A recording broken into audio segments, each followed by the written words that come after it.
Welcome back, ladies and gentlemen, and we're joined here tonight in the studio by Dr. Mohamed Abdel Halim, the political analyst. Dr. Abdel Halim, thank you very much for joining us. Thank you for having me. Doctor, now, before we start talking about Egypt's role in the Middle East, the visit of President Abdel Fattah AlSissis to the University of Kafr al-Sheikh, which is something that carries a lot of weight and a significance to the development work that took place in Kafr al-Sheikh University, a university that houses or is a place for 75,000 students, where they've talked about the sports facilities, the hospital there, talking about the specialization in artificial intelligence. There are so many great aspects about the development in Kafr al-Sheikh University, and it was highlighted by the President's visit there. How important and how significant is it for this visit to the university and really highlighting the importance being paid and the attention being paid for the educational sector? Yeah, I mean, it occupies pride of place among the other visits. And so far as actually, I mean, His Own Excellency, Mr. Fattah AlSissis, is aiming every now and again actually at highly elevating the cultural ties as much as the civilized aspects, as much as the modern means of technology and the modern technological aspects actually of developing all the media actually of higher education, particularly, I mean, participating in the activities and the sports and the high intelligence and many other fields actually that would highlight and somehow or another and cope with you know, I mean, the major trends of the international educational systems actually. Kafr al-Sheikh, as it stands, is one of the many distinguished ones actually within Egypt, with a great deal of technological details, higher educational systems, elegant and very much distinguished supervisors and professors in almost all the fields actually. I think that the aim of Mr. Fattah AlSissis actually is trying to cope with the modern technological means on wide universities, and in the meantime actually to cope with the major trend in Europe as much as in the United States of America, particularly the process of digitalizing actually almost all the respects, and in the meantime digitalization that should be part and parcel of our own daily routine, and the artificial intelligence that, as he did confess today in today's word, that it should entail and cover not only actually all the Egyptian ways and sites and dimensions of life, but actually of almost the whole life. So, I mean, his own visit at this particular stage, I mean, would represent and underline his own prime preoccupation with a great deal of deep interest actually towards achieving higher motives and educational systems, as much as very much widely advanced cultural details, as much as coping with the major trends in the international arena actually from the point of view of education. Yes.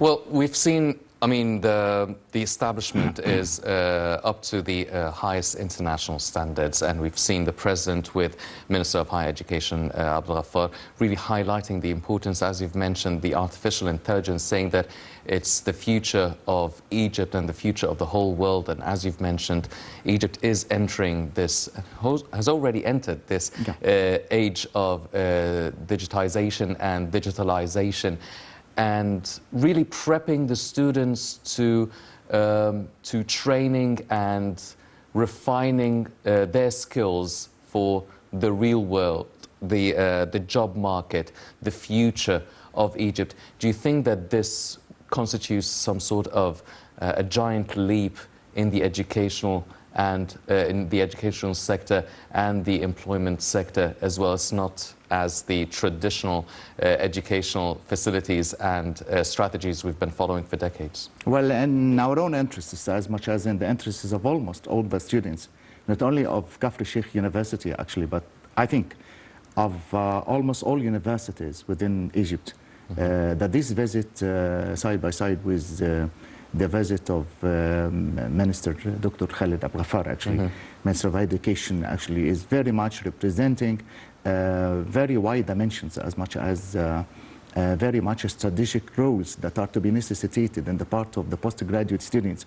But before actually getting into the process of being highly graduated from all these universities, that you should have to be, and they would have to be actually equipped with all the experiences actually that might be there necessitated on the job market, and in the meantime actually preparing them actually for what you might call coping with the international arena as much as the social high standardized aspects of modern means of technology as much as the higher educational system, so to speak.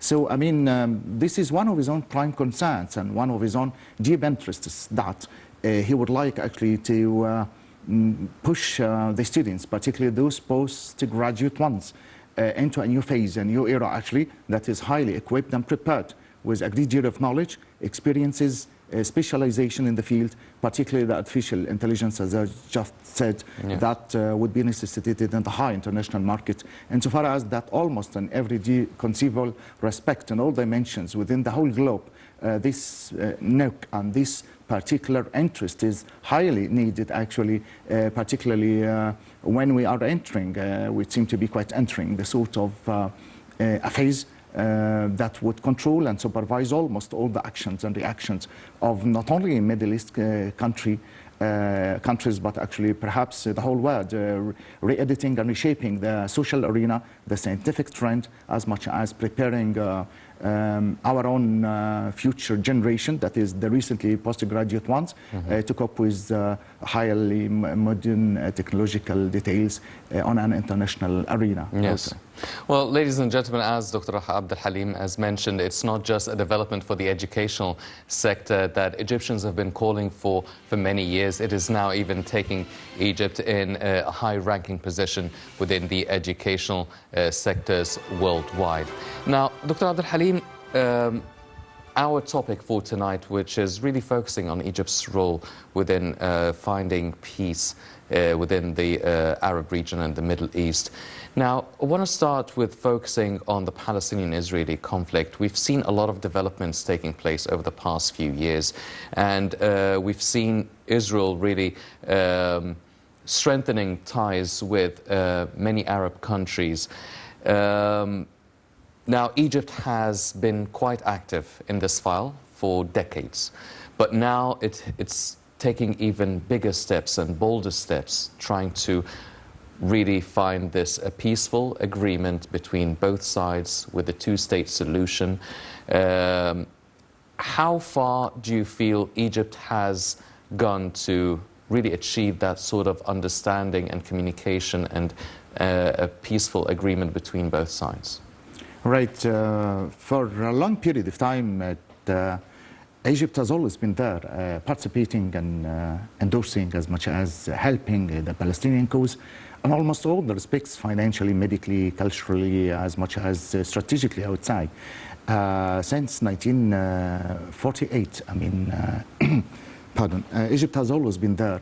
And despite the false allegations and the far from being true rumors that with the re-changing of the map of the road, that is the coming of a newly elected Israeli prime minister, that the whole thing will be stopped and will come to a stoppage actually in the consulatic as much as in the diplomatic relations, and in bringing the tussling groups, that is Fattah and Hamas, at one go and bringing them together at one decision taking. But to the amazement actually of the whole world and to the astonishment of almost all those who would not proclaim the great deal of success of the Egyptian presidential authority, His Own Excellency Mr. President Fattah AlSissis actually was achieving a master stroke right from the early start. After the demolition and the vast devastation and the bombardment of the Israeli troops of Gaza Strip, there was an inauguration, the first perhaps and the foremost Arab country that would give it a go actually was Egypt, actually, that possessing the tools and the ways and the means, offering solutions, as much as attempting at the very beginning of reshaping and retrying actually to reconciliate the tussling groups and then interfere to just propose reconstruct the Gaza Strip, offering millions and millions actually on its own consent and by the consensus of opinion of almost all the Egyptians, pardon, as one sign of solidarity of the Egyptian people actually towards the Palestinian cause. This is at one respect, but the whole situation was not as an easy one as it was to be conceived in the first instance. For about 4 months actually would have to be lapsed clearing and cleaning actually the demolished houses and the devastated territorial lands. And then side by side with the United Arab Emirates actually, with the Egyptian aid, with our own expertise as much as technological aspects actually. We would interfere if now and again actually just by way of preparing the whole thing to be reconstructed again.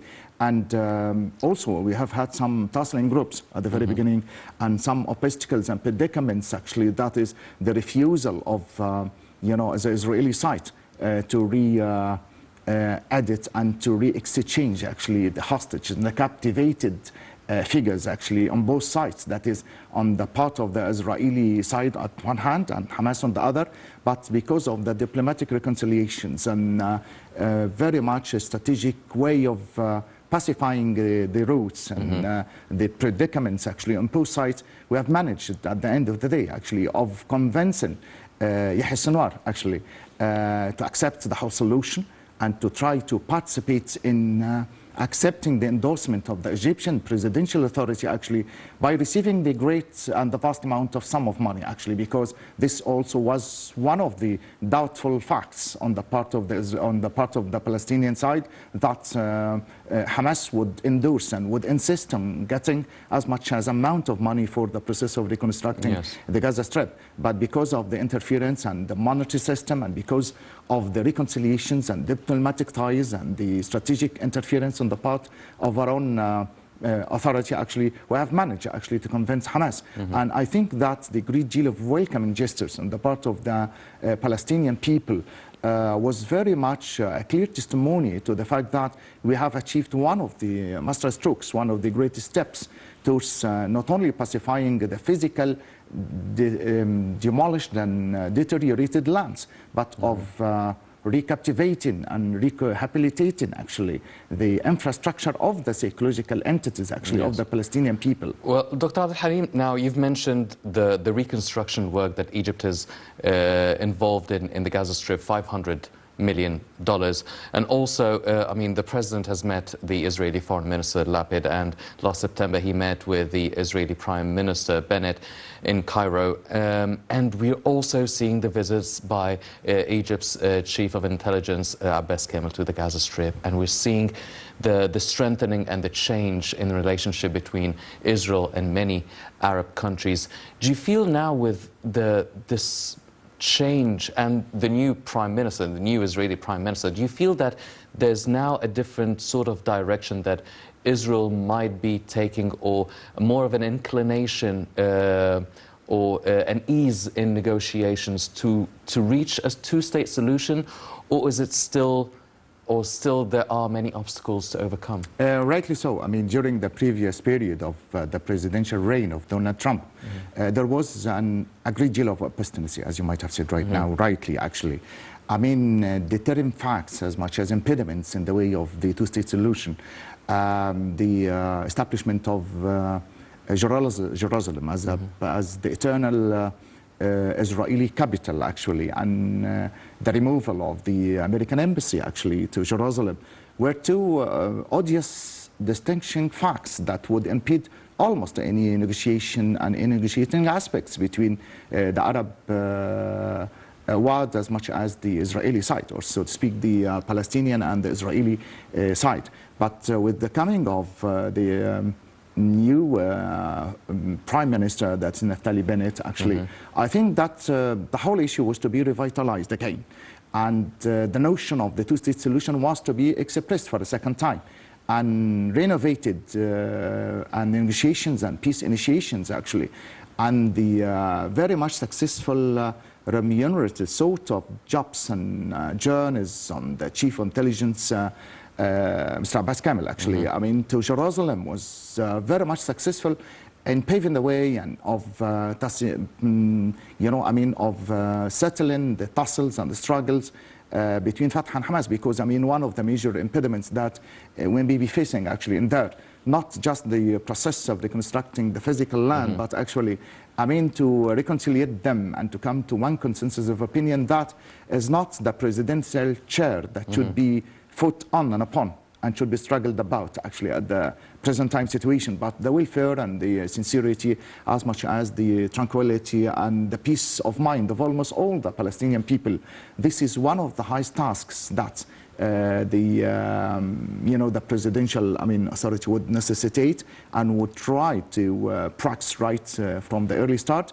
And I think that we are entering and getting into a sort of a new successful phase, inaugurated by the peaceful talks, actually, by the peaceful settlements and the negotiations on the part of our own presidential authority, and accepting every now and again the process of sitting side by side together with Fattah and Hamas, yes. and in the meantime of convincing Bennett, one of the most stubborn and ardent believers of the Jerusalem as an eternal capital of Israel, as a point of discussion, a point of negotiation, a sort of a subject matter that should be actually not tussled about, but negotiated around, yes. I would say.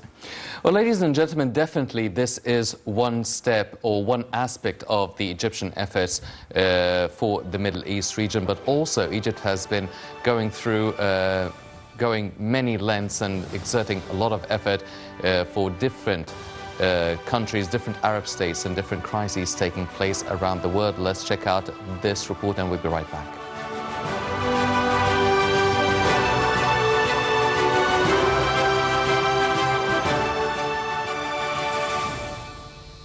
During the past few years, Egypt succeeded in restoring its vital and pioneering role in the region and the world, as Egyptian diplomacy has become an important and effective element that cannot be ignored when addressing regional and global crises. Egypt is a regional power and has a vital role in Libya, Sudan, Syria, Yemen and Palestine. The Egyptian role is indispensable, and the way to resolve any political crisis in the Middle East, no matter how great it is, has become necessary to pass through Cairo. This is evidenced by the recent meetings with U.S. Secretary of State, as well as the foreign ministers of Cyprus, Greece and France. A phone call that took place between President AlSissis and Russian President Putin recently confirmed the effectiveness of Egypt's regional role, as through this contact, the developments of the most important regional and international files in the region were discussed. Putin also expressed his appreciation for President AlSissis' personal efforts in this regard, which strengthened political tracks for settling crises in the region and consolidating Egypt's role as a center for maintaining peace and security in its regional surroundings, stressing Russia's keenness to continue intensive cooperation and coordination between the two countries. In the same context, President Abdel Fattah AlSissis held several important meetings during the important participation in the French capital, Paris, in the Paris International Conference on Libya, upon the invitation of French President Emmanuel Macron. The two leaders discussed all aspects of bilateral ties, which have witnessed a qualitative leap in recent years. The President also held a series of meetings with senior officials of the French government to discuss ways to advance cooperation in economic and investment as well as military fields. Moreover, he met with many heads of state and governments to discuss advancing cooperation frameworks and consult on various regional and international issues. Cairo also witnessed the visit of Britain's Crown Prince Charles, and whoever wanted to know the truth and strength of the Egyptian role should follow up on the positive developments in these files after each visit to Cairo.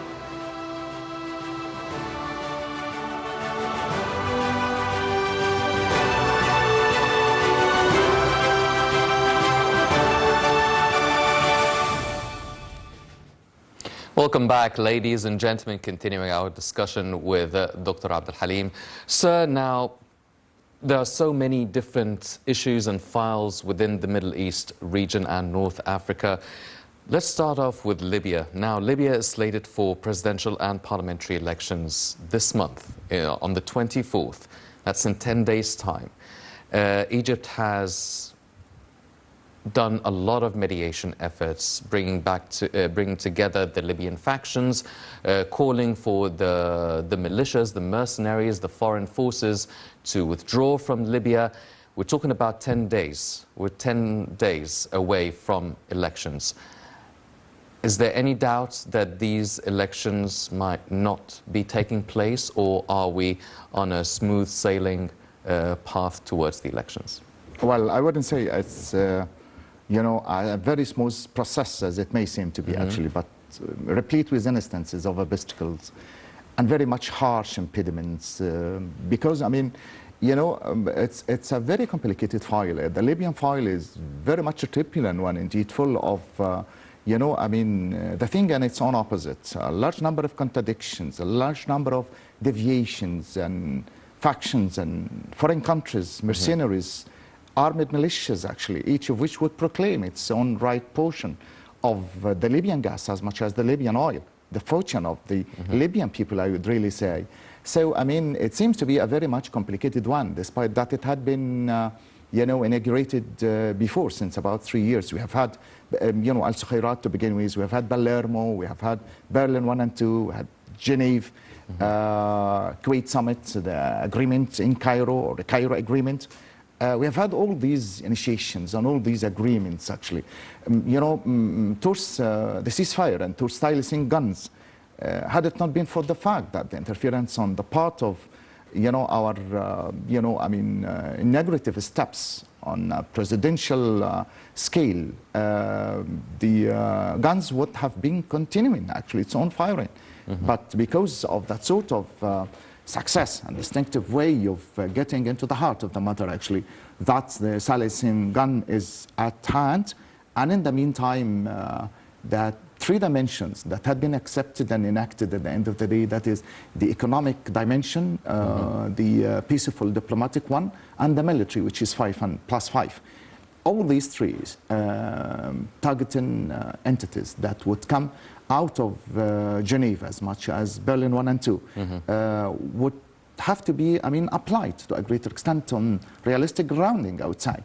Had it not been for the fact that there are some mercenaries and some armed forces, actually, particularly Khalid al-Mishri is one of those, you know, I mean, cultural advisory body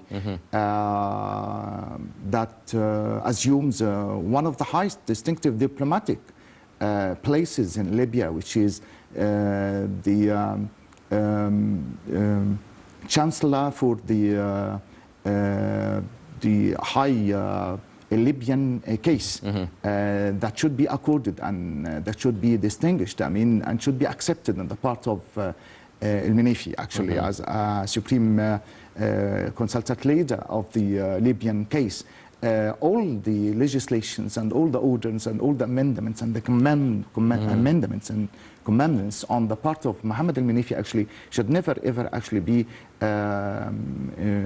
realistically adapted on grounding, had it not been for the fact that, you know, I mean, Khalid al-Mishri, who is being endorsed and fortified by Turkish side as much as you know, some Muslim Brotherhood, despite the fact that he himself in one of the TV shows, actually, in France 24, he declared that he abstained and reacted against the Muslim Brotherhood. But most of the Libyans actually would really endorse and insist on the fact that he is still even spiritually belonging to them and actually endorsing their own ethical values and their own teachings, actually, within the Libyan territorial lands. This is at one side. And at another, actually, there is France, side by side with Egypt, as much as the United Arab Emirates attempt, actually, to pacify the whole thing, aided by the countries of the coastal line, of the deserted coastal line, I would say. Dr. Abdel Halim, what about the Syrian file? Now, the Syrian issue involved a lot of international players, and we've seen Egypt really has great relations with many of the countries that were involved, including France, as we've seen.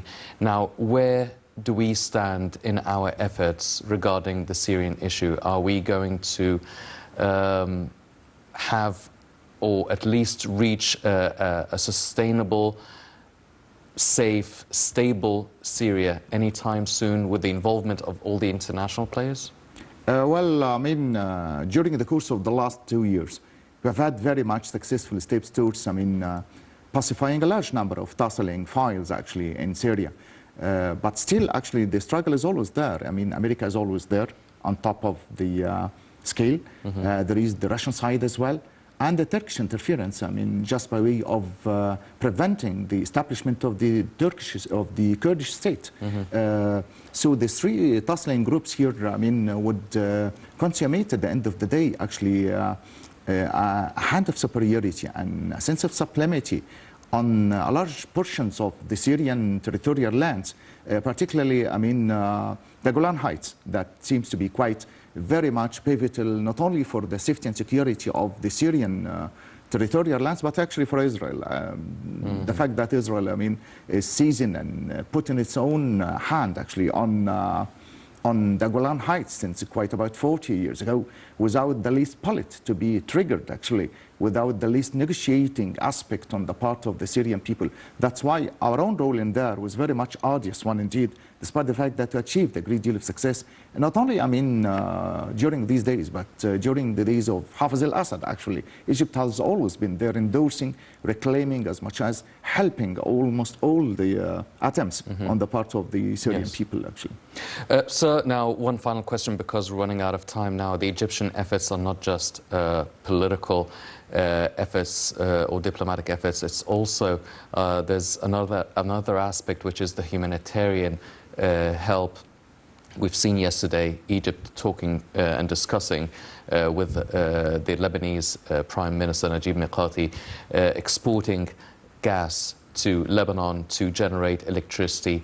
How important is it also that Egypt is lending a humanitarian helping hand to a brotherly country such as Lebanon? Yeah, we had offered since quite a long period of time, about 6 or 7 months ago, actually, since the demolition of Beirut port and the bombardment with nitrates of bombardment there. We had always been helping them, and in the meantime providing them with not only gas, I would say, actually electric methods, as much as and medical aid. Medical aids, actually, towards the pandemic of COVID-19. And in the meantime, transfusion and providing them with gas lines also is one of the humanitarian aids. Particularly, Hassan Nasrallah is very much, creating a large number of impediments of reaching to the social solution, actually. Well, ladies and gentlemen, the Egyptian efforts would need to take much more than one episode on the show. But unfortunately, that's all the time we have for this edition of the Daily Debate. Before we go, I'd like to thank my very distinguished guest, Dr. Mohamed Halim, the political analyst. Dr. Halim, always a pleasure having you with us on the show. Thank you very much, sir. Ladies and gentlemen, please stay tuned for more coming up on Nile International. I'm Hani Saif. Thank you for joining us.